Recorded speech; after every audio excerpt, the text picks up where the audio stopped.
Herkese merhaba. Bugünkü konumuz çok ilginç. Bir içerik üreticisinin YouTube'un yapay zeka dublaj sisteminde karşılaştığı bir gizemi nasıl çözdüğünü, adeta bir dedektif gibi izini nasıl sürdüğünü hep birlikte göreceğiz. Hadi her içerik üreticisinin aklındaki o temel soruyla başlayalım. Neden bazı videolar bütün dünyaya yayılıyor da diğerleri sanki bir dil engeline takılıp kalıyor? Bu tamamen şans mı, yoksa arkasında bizim de kontrol edebileceğimiz bir teknoloji mi var?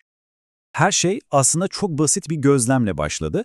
Bir içerik üreticisi YouTube'un yapay zekalı dublaj sisteminde bir gariplik fark ediyor ve işte bu merak onu öyle bir araştırmaya itiyor ki sonunda küresel içerik üreticileri için resmen oyunun kurallarını değiştiren gizli bir özelliği ortaya çıkarıyor. Evet, hikayemizin ilk bölümü bir YouTube dublaj gizemi. Gelin bakalım bu içerik üreticisinin karşılaştığı ve kafasını karıştıran o keşif neymiş? Bu hikayedeki kahramanımız içerik üreticisi Aydın Tiryaki. Aydın, YouTube'un bu güçlü otomatik dublaj özelliğini kullanırken tuhaf bir şeyle karşılaşıyor ve bu basit teknik sorunu çözmesi gereken kişisel bir bulmacaya dönüştürüyor. İşte gizemin tam olarak kalbi burası. Düşünün, Tiryaki Türkçe bir video yüklüyor ve sonuç sadece tek bir otomatik dublaj seçeneği var. O da İngilizce. Ama video İngilizce olduğunda karşısına 20'den fazla dil seçeneği çıkıyor. Almanca, Fransızca, İspanyolca. İşte bu akıl almaz tutarsızlık araştırmanın fitilini ateşleyen şey oluyor. Listeye bir bakın. Gerçekten etkileyici. Almancadan tutun Japonca'ya, Rusçadan Portekizce'ye kadar bir sürü dil var. 20'den fazla. Ama bütün bu listenin içinde Türkçe yok. İşte bu durum, Türkçe içeriklerin neden bu kadar kısıtlı kaldığı sorusunu daha da can alıcı bir hale getiriyor.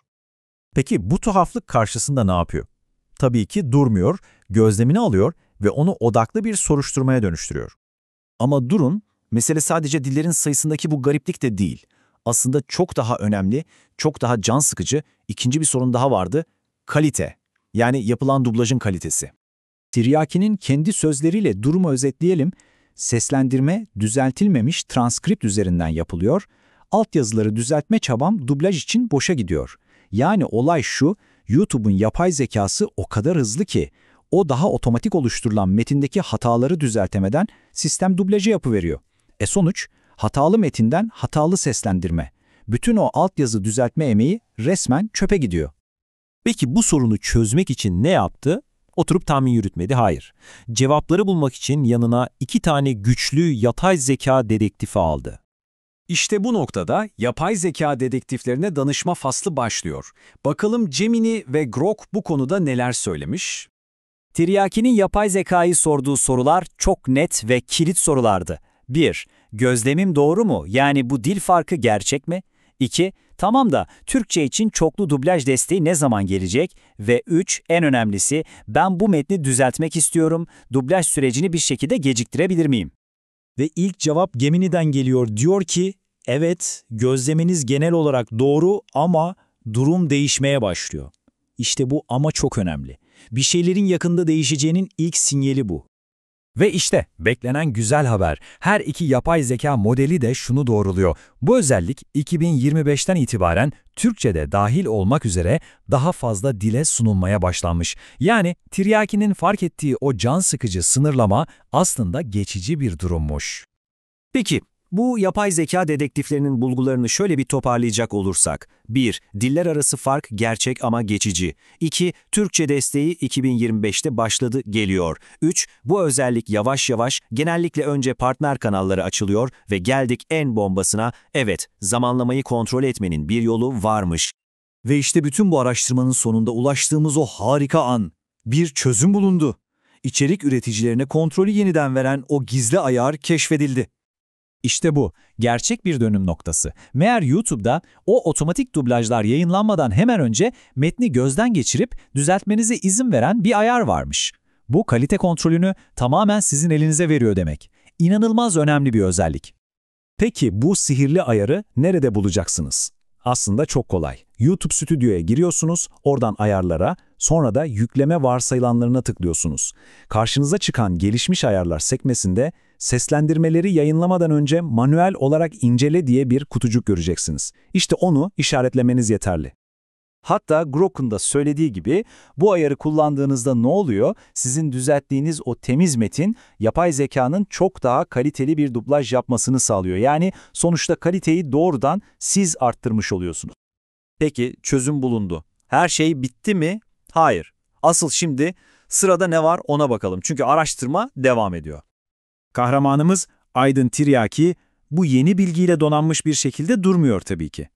Bu özellikleri daha da ileriye taşımak, sınırlarını zorlamak için yeni bir deney serisi planlıyor. Planı da gayet sistematik. Türkçe, İngilizce, Almanca ve Korece yeni test videoları hazırlayacak. Hepsini o keşfettiği manuel inceleme ayarıyla yükleyecek, sonra da her dil için sonuçları dikkatle karşılaştırıp notlar alacak. Ve en sonunda bu yeni bulguları da yine hepimizle, yani toplulukla paylaşacak. İşte bu, keşfin asla bitmeyen bir yolculuk olduğunu gösteriyor. Aslında bütün bu yolculuk bize şunu gösteriyor, içerik üreticileri küresel içeriğin geleceğini şekillendiren bu yapay zeka araçlarını sadece kullanmakla kalmayıp, aynı zamanda aktif olarak araştırabilir ve bu araçlarda ustalaşabilirler.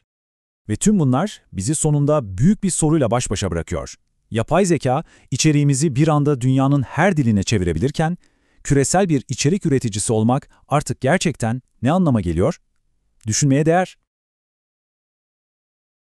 YouTube'da içerik üretiyorsanız ya da sadece ana sayfanızda gezinirken o yabancı dildeki videoların size nasıl ulaştığını merak ediyorsanız bir durun derim. Evet, bu inceleme tam size göre. Elimizde Aydın Tiryaki adında bir içerik üreticisinin daha bu sabah yayınladığı Dumanı Üstünde bir blog yazısı var. Çok taze yani. Çok taze. Kendisi YouTube'un o meşhur yapay zeka destekli otomatik dublaj özelliğini test etmiş ve bulguları nasıl desem biraz sinir bozucu. Biraz, belki hafif kalır. Olabilir. Biz de şimdi bu yazıyı masaya yatıracağız ve şu büyük sorunun peşine düşeceğiz. Neden benim Türkçe videoma sadece ve sadece İngilizce dublaj ekleniyor? Ama bir Amerikalının videosuna neredeyse 20 farklı dilde dublaj yapılıyor ve o dillerin arasında ironik bir şekilde Türkçe bile yok. İşte tam olarak bu soruyu soracağız. Bu soru aslında derler ya buzdağının sadece görünen kısmı. Aydın Tiryaki'nin bu basit deneyi bize sadece teknik bir detayı değil, çok daha fazlasını anlatıyor. Ne gibi? Yani bir teknoloji devinin dünyaya nasıl baktığını, hangi dillere öncelik verdiğini, hangilerini biraz daha geride bıraktığını gösteriyor ve o sihirli kelime yapay zekanın aslında ne kadar da insan kontrolüne muhtaç olduğunu yüzümüze vuruyor. Bir kullanıcının merakı koca bir stratejiyi ortaya döküyor yani. Aynen öyle. Peki, o zaman başlayalım. Her şey nasıl başlıyor? Aydın Tiryaki'nin ilk adımı çok basit. Evet. Kendi kanalına orijinal dili Türkçe olan bir video yüklüyor. Bekliyor ve sonuçlara bakıyor. Videonun seslendirme seçeneklerine eklenen tek bir dil var. Sadece bir. Ve o da tahmin edeyim İngilizce. İngilizce. Başka hiçbir şey yok. Yani platformun gözünde Türkçe bir içeriğin dünyaya açılma kapısı yalnızca İngilizce. Milyarlarca potansiyel İspanyolca, Hintçe veya Arapça konuşan izleyici en azından sistem için yok hükmünde. Bu bile tek başına çok şey anlatıyor aslında. Kesinlikle. Ama asıl gariplik, Tiryaki madalyonun öbür yüzünü çevirince ortaya çıkıyor. İşte şimdi meraklandım. Bu sefer denemek için orijinal dili İngilizce US olan bir video yüklüyor, yükleme biter bitmez YouTube'un motorları çalışmaya başlıyor ve videoya tam 20 farklı dille dublaj hazırlanıyor. 20 mi? 20. Şöyle birkaçını sayayım: Almanca, Fransızca, Japonca, İspanyolca, Portekizce, Hintçe, Arapça, Korece, liste uzayıp gidiyor. Bir saniye. O listeyi sayarken aklımda tek bir soru var. Nedir? O listede olmayan, asıl şaşırtıcı olan. Türkçe yine yok, değil mi? Tam üstüne bastın. O upuzun listede Türkçe yok. İnanılmaz. Yani ortaya çıkan tablo şu: Türkçe bir video dünyaya sadece İngilizce ile seslenebiliyor. Ama İngilizce bir video, Türkçe hariç neredeyse tüm dünyaya kendi dilinde ulaşabiliyor. Bu bir asimetrinin de ötesinde bir durum. Şimdi burada ilk akla gelen YouTube bize ayrımcılık mı yapıyor sorusu olabilir ama durumun temeli aslında yapay zekanın doğasında yatıyor. Nasıl yani? Teknik bir sebebi mi var? Tabii ki Bu sistemler devasa veri setleriyle beslenir. YouTube'un elindeki en büyük, en temiz, en kaliteli veri havuzu hangi dilde? İngilizce tabii ki. İngilizce, dolayısıyla modellerini İngilizceyi kaynak dil olarak alıp diğer dillere çeviri yapacak şekilde mükemmelleştirmişler. Yani model İngilizceden Almanca'ya giden otobanı çok iyi biliyor. Anladım. Ama Türkçeden Almanca'ya gitmek için aynı otobanda değil, daha böyle tali, engebeli bir yolda ilerlemek zorunda kalıyor. Bu da ne demek? Daha fazla veri, daha fazla optimizasyon, yani daha fazla zaman ve para demek. Anladım. Yani bu tamamen teknik bir önceliklendirme meselesi. Ama bu teknik kararın sonuçta bizim gibi Türk içerik üreticileri için pratik sonucu ne oluyor? Pratik sonucu şu: küresel oyun alanına bir adım, hatta belki birkaç adım geriden başlıyorsun. Senin harika, evrensel bir konuyu işlediğin Türkçe içeriğin, Brezilya'daki bir izleyiciye veya Japonya'daki bir meraklıya dublajla ulaşma ihtimali platformun gözünde sıfır. Platform senin adına o kapıyı kapatmış oluyor. Aynen. Sadece İngilizce konuşan dünyaya kapıyı aralıyor, geri kalanını ise sıkı sıkı kapalı tutuyor. Erişim potansiyelin otomatik olarak kısıtlanmış oluyor. Bu erişim engelinin yanında bir de Tiryaki'nin deneyimlediği çok daha anlık ve sinir bozucu bir problem daha var. O da yapay zekanın hızı. Evet, o meşhur hız problemi. YouTube, sen videoyu yükle tuşuna bastığın anda dublaj işlemini başlatıyor. Kulağa harika geliyor değil mi? Anında hizmet.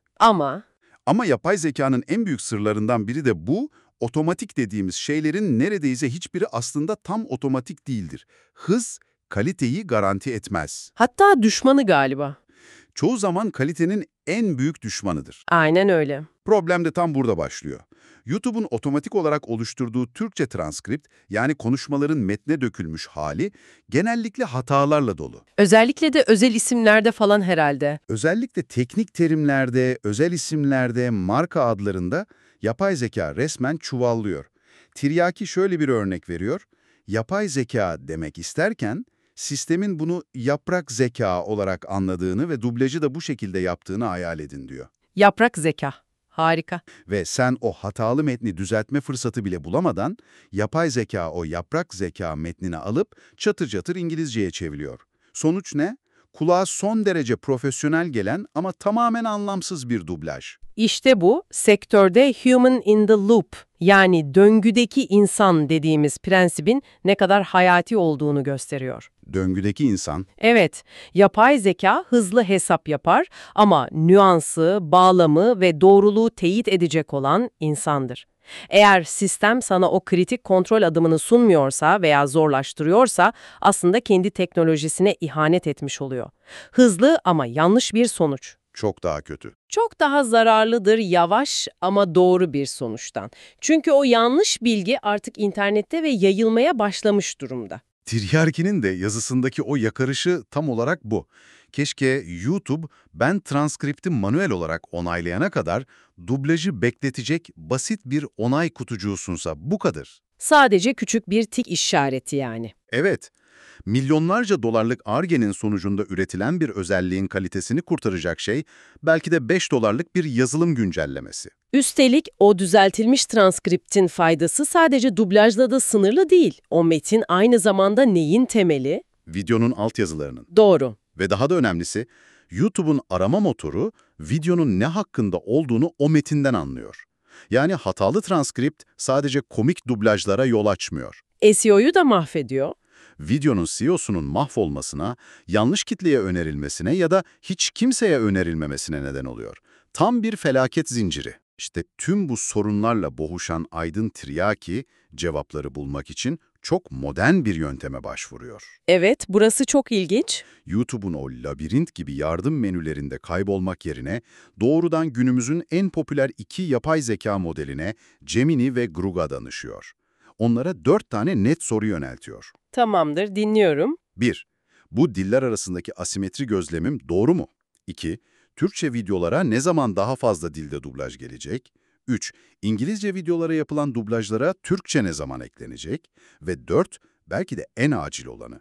şu dublaj işlemini ben metni düzeltene kadar erteleyebilir miyim? Bu inanılmaz bir an. Düşünsene, bir platformun özelliğini anlamak için o platformun kendisine değil, rakip şirketlerin geliştirdiği yapay zeka danışmanlarına gidiyorsun. Tam olarak öyle. Bilgiye ulaşma ve doğrulama yöntemlerimizin nasıl kökünden değiştiğini görmek için bundan daha iyi bir örnek olamaz.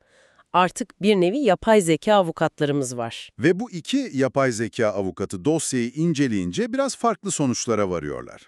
İşte rekabet burada başlıyor. Aynen. Önce Gemini'nin iyimser raporuna bakalım. Gemini diyor ki, evet, gözleminiz geçmişte doğruydu ama artık durum değişiyor. Hatta bir de müjde veriyor. Müjde neymiş? 2025'in ilk yarısından itibaren YouTube, çok dilli seslendirme özelliğini Türkçe içerik üreticileri için de açmaya başlamış. Yani Gemini'ye göre Tiryaki'nin şikayet ettiği sorun aslında çözülmeye başlamış. Yani problem çözüldü diyor. Peki o en kritik 4. soru, yani dublajı erteleme meselesi. Tiryaki'nin asıl canını yakan sorun oydu. O soruya kocaman bir evet cevabı veriyor. Gemini'ye göre dublajın otomatik yayınlanmasını ertelemek mümkün. Hatta bir de yol tarifi ekliyor. Nasıl yapılıyormuş? YouTube Studio'da ayarlar yükleme varsayılanları, gelişmiş ayarlar menüsünde seslendirmeleri yayınlamadan önce manuel olarak incele diye bir seçenek varmış. Bu Tiryaki'nin aradığı sihirli düğme gibi duruyor. Kulağa harika geliyor. Her derde deva bir çözüm gibi. Peki Grok ne diyor? Anladığım kadarıyla o kadar da pembe bir tablo çizmiyor. Aynen öyle. Grok daha temkinli, daha mühendis kafasıyla yaklaşıyor konuya. Kasım 2025 itibarıyla Tiryaki'nin gözleminin büyük ölçüde doğru olduğunu, yani sorunun hala devam ettiğini teyit ediyor. Yani problem devam ediyor diyor. Evet. Hatta İngilizce için desteklenen dilleri tek tek sayıyor ve bakın Türkçe bu resmi listede hala yok diye altını çiziyor. Gelecek konusunda da net bir tarih vermekten kaçınıyor. Resmi bir açıklama yok diyor. Anladım. Gemini problem çözüldü derken Grok problem hala masada diyor. Peki o manuel inceleme ayarı konusunda ne söylüyor? Orada anlaşıyorlar mı? İşte işin koptuğu yer burası. Grok da bu ayarın varlığını doğruluyor, ancak Gemini'nin atladığı inanılmaz derecede önemli bir detay ekliyor. Nedir o detay? Diyor ki, bu ayarı kullanarak transkripti düzelttikten sonra dublajların yeniden üretilmesini tetikleyebilirsiniz. Bu her şeyi değiştirir. Her şeyi değiştiriyor. Sadece beklet değil, düzelt ve yeniden yap komutu verebilme ihtimalinden bahsediyor. Bu, Tiryaki'nin o yaprak zeka sorununa doğrudan bir çözüm sunuyor. Bu muazzam bir fark. Biri sana fren yapabilirsin diyor, diğeri ise fren yap, lastiği değiştir, sonra yola devam et diyor. Grok'un cevabı bir kullanıcının gerçekten işine yarayacak, uygulanabilir bir bilgi içeriyor. Kesinlikle. Bu da bize yapay zeka modelleri hakkında önemli bir ders veriyor aslında. En iyimser cevap her zaman en doğru veya en faydalı cevap olmayabilir. Tam olarak bu. İşte Grok'un verdiği bu kritik hile bilgisi Aydın Tiryaki'yi bir sonraki adıma taşıyor. Madem böyle bir arka kapı var, o zaman bunu sonuna kadar test edeyim diyor ve kolları sıvayıp kapsamlı bir deney planlıyor. Bu sadece şikayet etmek yerine çözüm arama çabası. Bence çok değerli. Kesinlikle. Değerli olmasının ötesinde bence artık bir zorunluluk. Platformların bize alın, kullanın diye sunduğu bu akıllı araçları artık biz kullanıcılar olarak birer mühendis gibi test etmek, sınırlarını zorlamak ve o belgelenmemiş özelliklerini keşfetmek zorunda kalıyoruz. Deney planı da oldukça zekice kurgulanmış. Nasıl bir plan? Önce bu yazdığı blog yazısını kullanarak Notebook LM diye bir araçla aynı içeriğin Türkçe, İngilizce, Almanca ve Korece versiyonlarını video olarak üreteceğini söylüyor. Sonra her birini kendi dilinde YouTube'a yükleyecek ve o meşhur manuel inceleme ayarını aktif hale getirecek. Deney tasarımı harika. Elinde 4 farklı senaryo var. Türkçe, kendi ana sorunu. İngilizce, platformun en güçlü olduğu dil. Almanca, desteklendiği bilinen popüler bir Avrupa dili. Ve Korece. Evet, Korece ilginç bir seçim.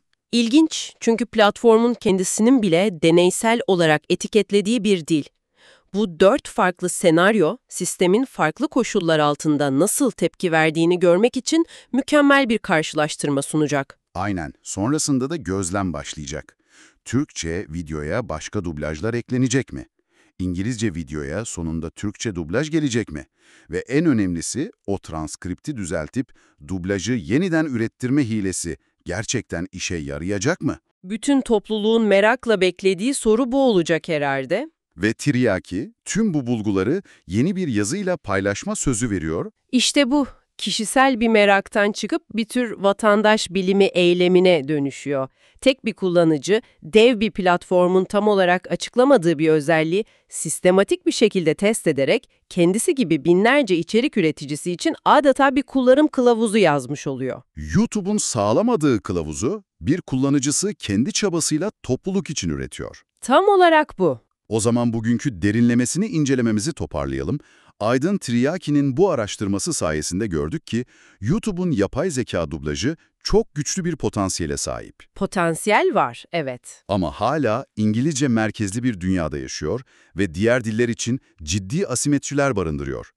Türkçe yavaş yavaş sisteme dahil ediliyor gibi görünse de bu teknolojiden en iyi şekilde faydalanmak için sadece içerik üretmek yetmiyor. Maalesef yetmiyor. Ayarları kurcalamak, yapay zekanın açıklarını bulmak ve Tiryaki gibi bir dedektif gibi deneyler yapmak gerekiyor. Kesinlikle. Ve bu durum bana kapanış için aklıma bir soru getiriyor. Dinliyorum. Aydın Tiryaki'nin bu bütün süreci, yapay zekanın bize sunduğu o otomatik ve zahmetsiz yaşam vaadini sorgulatıyor. Eğer bir özelliği verimli kullanmak için bu kadar detaylı bir test planı hazırlamamız, farklı yapay zeka modellerine danışıp çapraz sorgu yapmamız ve sonuçları bir bilim insanı gibi analiz etmemiz gerekiyorsa, Evet. gelecekte yapay zeka araçları ile ilişkimiz basit bir kullanıcı ilişkisi mi olacak? Yoksa hepimiz kullandığımız her bir aracın gönüllü birer yapay zeka kalite kontrol uzmanına mı dönüşeceğiz? İlginç bir nokta. Otomasyonun hayatımızdan aldığı iş yükünün yerine koyduğu bu yeni ve görünmez zihinsel iş yükü sanırım üzerine düşünmeye değer. Yapay zekanın getirdiği yeni sorumluluklar. Üzerine kafa yormak için harika bir nokta. Bir sonraki incelemede görüşmek üzere.